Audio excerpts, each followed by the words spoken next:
Seu meu amado, bem-vindo de volta à nossa escola bíblica e nós continuamos aqui falando sobre as grandes promessas da Bíblia.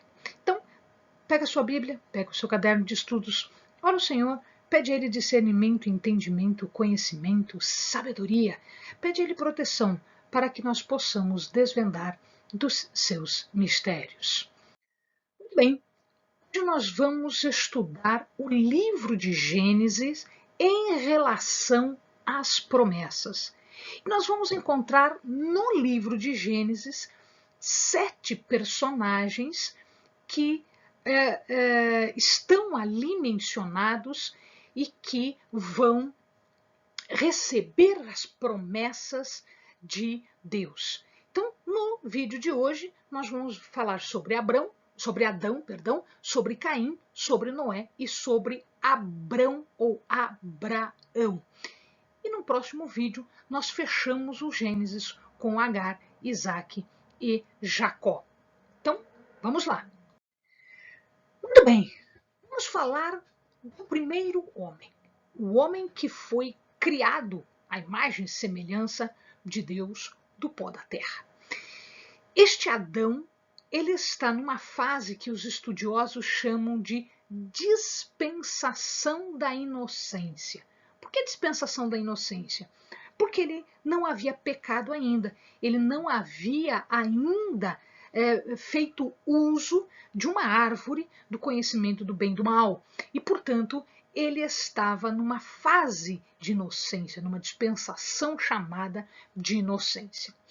Entretanto, ele não foi fiel àquilo que Deus havia lhe dado, no sentido de que todo o Éden era dele, ele poderia fazer uso de absolutamente tudo, à exceção da árvore do bem e do mal, à exceção do que está ali em Gênesis 2, 16 e 17. Ordenou o Senhor Deus ao homem, dizendo: de toda a árvore do jardim comerás livremente, mas da árvore do conhecimento do bem e do mal, dela não comerás, pois no dia em que dela comeres, certamente morrerás.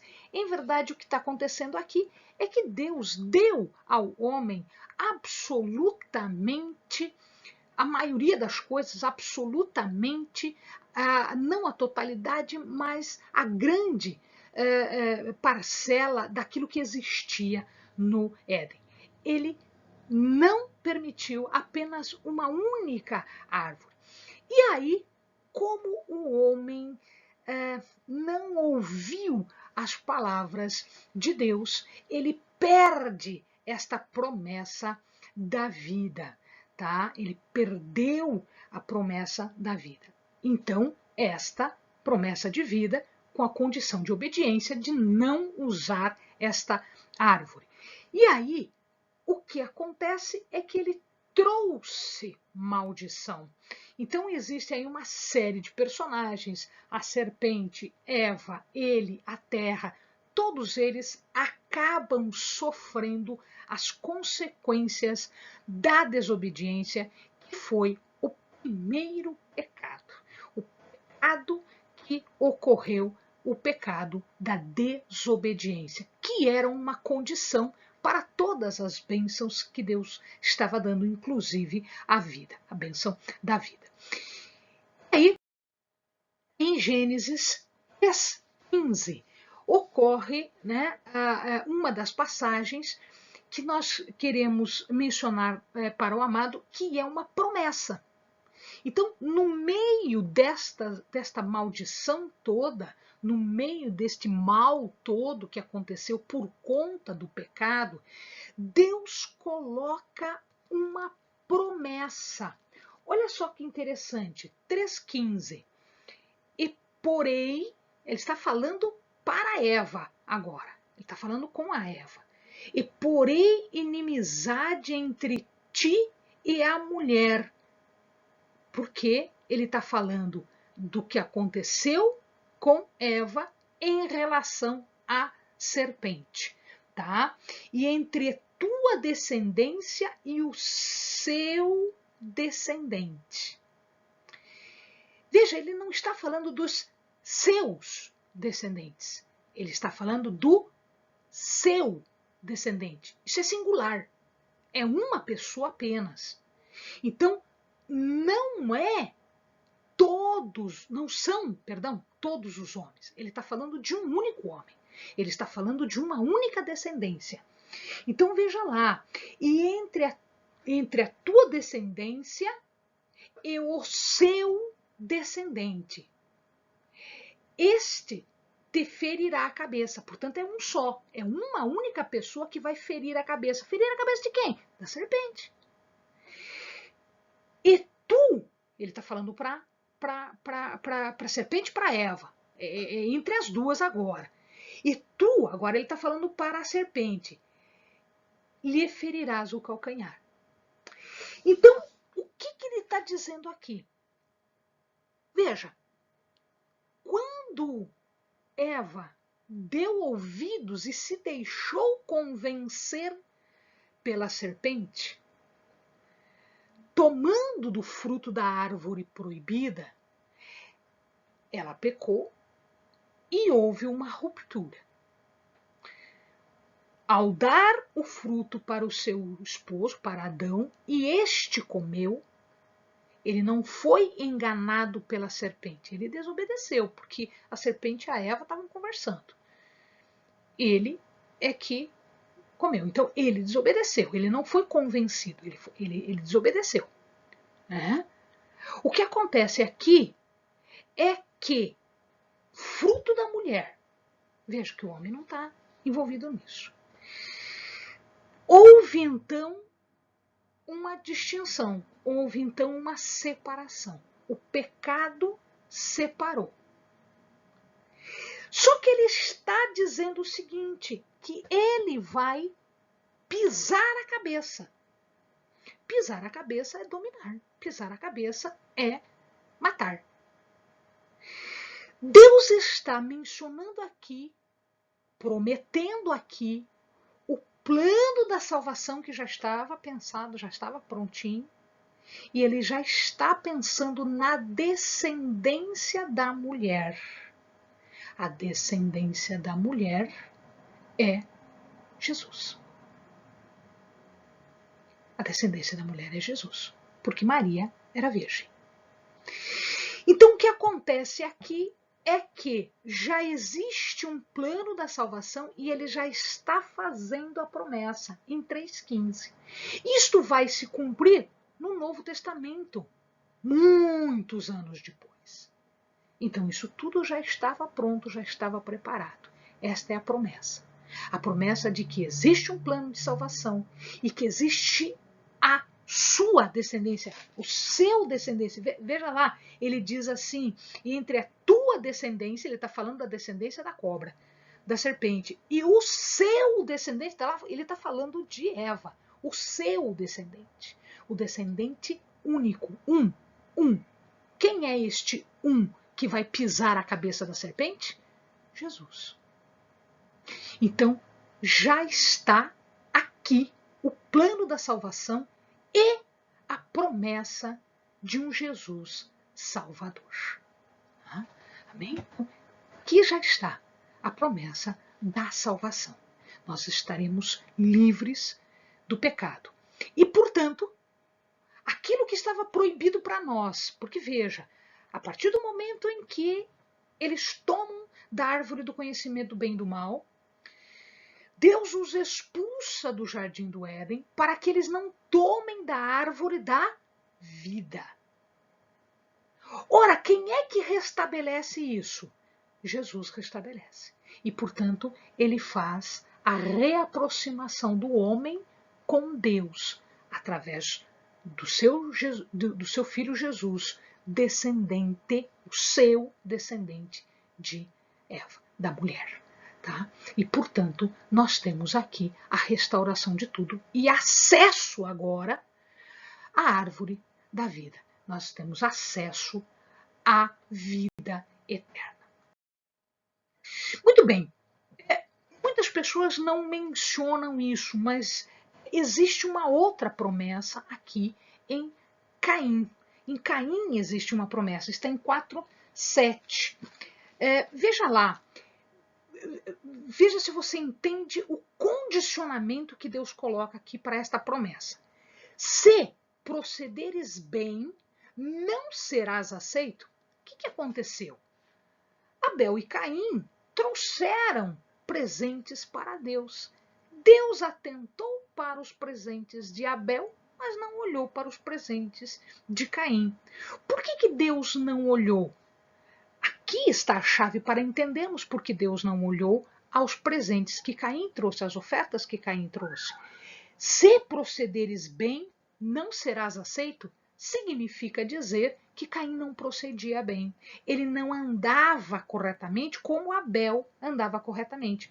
Então veja, não é pura e simplesmente levar presentes para Deus. Deus aceita ou não aceita, de acordo com o que, Leni? De acordo com o nosso coração, de acordo com o nosso comportamento. Então aqui nós estamos entendendo que Deus está prometendo a Caim que Caim será aceito, os presentes de Caim serão, as ofertas de Caim serão aceitas, como as ofertas de Abel foram aceitas. Como? Se ele se comportar, se ele se comportar dignamente, se ele tiver um comportamento correto. Né? E ele continua, né? E se não procederes bem, o pecado jaz à porta. Ou seja, veja que Deus dá a Caim aqui a oportunidade dele se livrar do pecado. Então, a punição dele de ser expulso, de andar errante pela terra, não foi uma punição sem razão, sem motivo. Deus diz, você é capaz de vencer o pecado.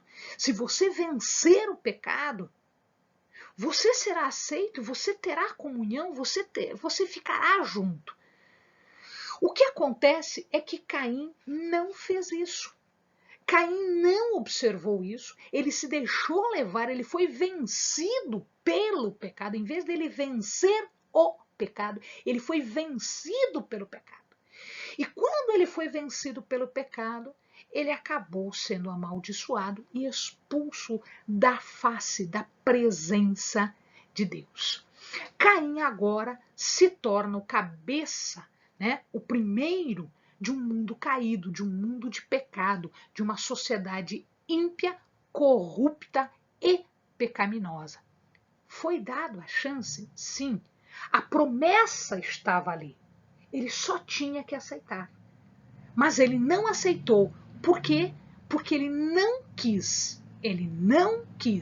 combater o pecado. Ele tinha condições de fazer isso. Foi dada a oportunidade para ele. Ele não fez porque não quis, tá? Porque Deus tinha dado essa oportunidade. Então existe também este lado negativo das coisas. Bom, depois nós pulamos uma série de partes aqui, né? Uma parte histórica, e nós vamos para Noé. A sociedade já está maior, muitas pessoas se desenvolveram, muita gente, a descendência disso tudo. Nós estamos numa época que os estudiosos chamam de dispensação da consciência, ou seja,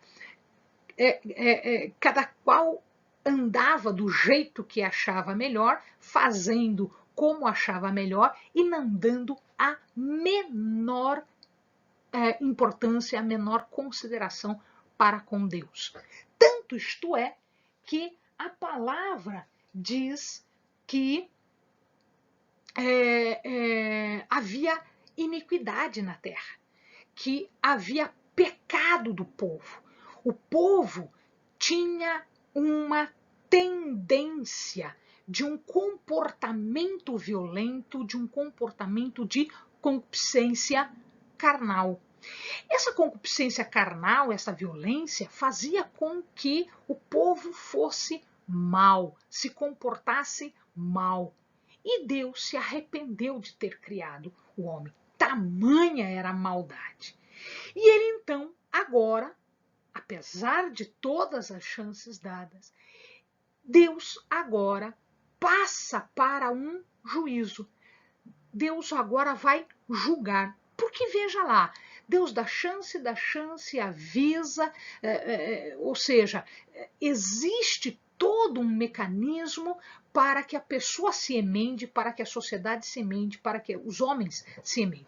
Se eles não fazem isso, Deus, enchendo todas as possibilidades, enchendo o cálice da ira, ele passa então para o juízo. E ele vai fazer o juízo de que jeito? Destruindo tudo.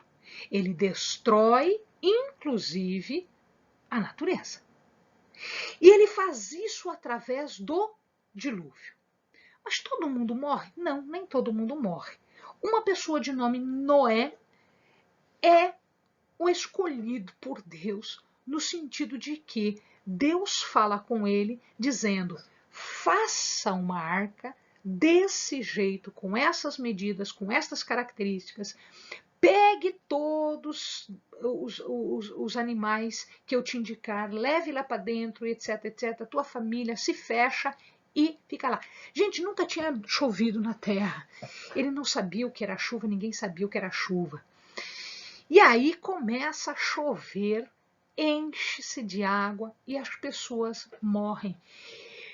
Só não morre Noé, a família dele, quem ele colocou para dentro da arca, porque Deus deu a saída, Deus deu uma escapatória para aquele que era do seu agrado.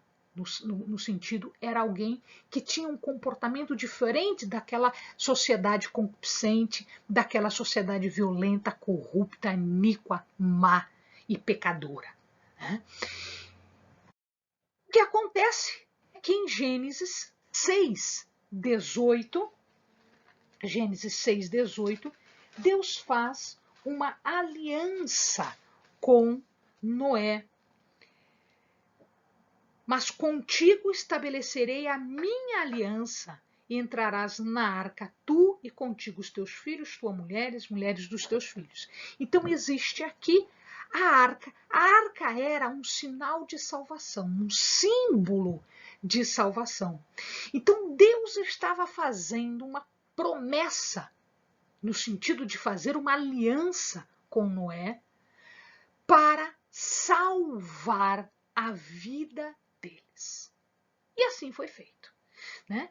Em Gênesis 8:21, 9:1 e 9:9, o que acontece é que ele confirma esta aliança, falando então da descendência.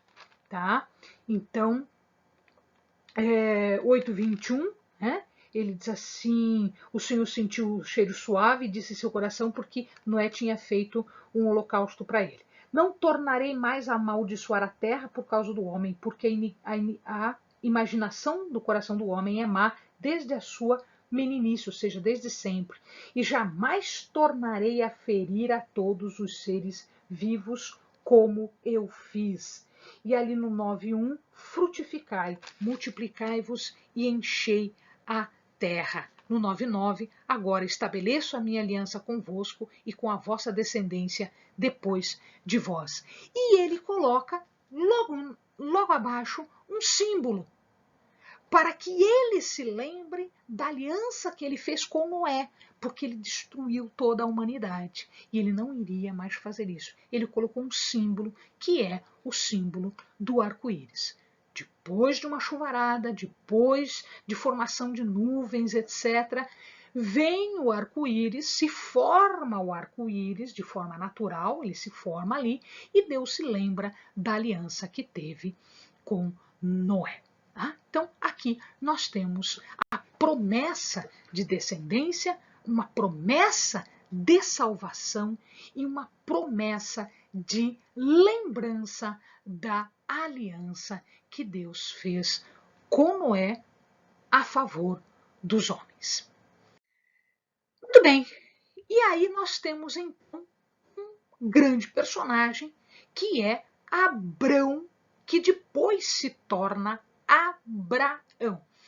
A primeira aliança, a chamada aliança abraâmica, na verdade, as pessoas dizem que é essa. A gente já viu que Deus havia feito uma aliança com Noé. Mas uma aliança, a primeira aliança, aliança de peso, aliança que realmente tem uma consequência espiritual importante, é a aliança que ele fez com Abrão. Então nós estamos agora na chamada dispensação da promessa. Então, a partir desse momento, Deus começa a demonstrar maior ênfase, maior importância, maior peso nas suas promessas para com o homem. E ele faz isso através de Abraão, o pai da fé. E a história toda, ela vai desde Gênesis 12 até Êxodo 19. Então você percebe que toda esta aliança, ela tem uma quantidade bastante grande de menções na Bíblia, tá? Em que se baseia a aliança que Deus fez com Abraão? E aqui nós temos muitas passagens, a gente não vai ler todas. Elas estão colocadas aqui, depois o amado para o vídeo e lê estas passagens. Então, se o amado observar, existem 4 promessas básicas que foram feitas para Abraão na chamada aliança abrâmica, né? Inclusive, Deus muda o nome de Abrão para Abraão, né? Primeira promessa, que haveria de se criar toda uma nação. As nações seriam benditas a partir de Abrão e viriam ser muitas nações. Haveria uma descendência abundante como as estrelas do céu, como a areia do mar. Isto está nas passagens que os amados estão vendo ali, 12:2, tudo de Gênesis, né? Gênesis 12:2, 13:16 e 17, 15:5, 16:10, 17:2, 17:6 e 8, 17:16, 22:17 e 18. Todas estas são repetições desta promessa. As bênçãos de que Abrão seria abençoado, então ele receberia bênçãos sobre ele em 12:2. Então vamos ler aqui que o amado vai ver essas 2 primeiras promessas. Então, olha lá, farei de ti uma grande nação. Ele ia transformar uma pessoa em nação. E te abençoarei, e te engrandecerei o nome, e serás uma bênção. Ele fala então em dar uma terra, a terra que Deus vai mostrar será dele em 12:7, 13, 16 e 17. Então veja lá, 12:7, ele fala ali: apareceu o Senhor Abrão e disse: a tua semente, ou seja, os teus descendentes. Abrão não tinha nenhum descendente até aqui, hein, amado? Ele não tinha, demorou muito tempo para ele ter descendente. A tua semente, ou seja, os teus descendentes, darei esta terra e ser seu Deus. Então, Deus estava tomando Abrão como o formador do seu povo, e ele seria o seu Deus. Em 15:1, 17:7 e 7 e 8. Né? Então, não temas, Abrão, eu sou o teu escudo. O teu galardão será muito grande. Então, são estas as 4 promessas que nós vamos ver, ela vai se realizar.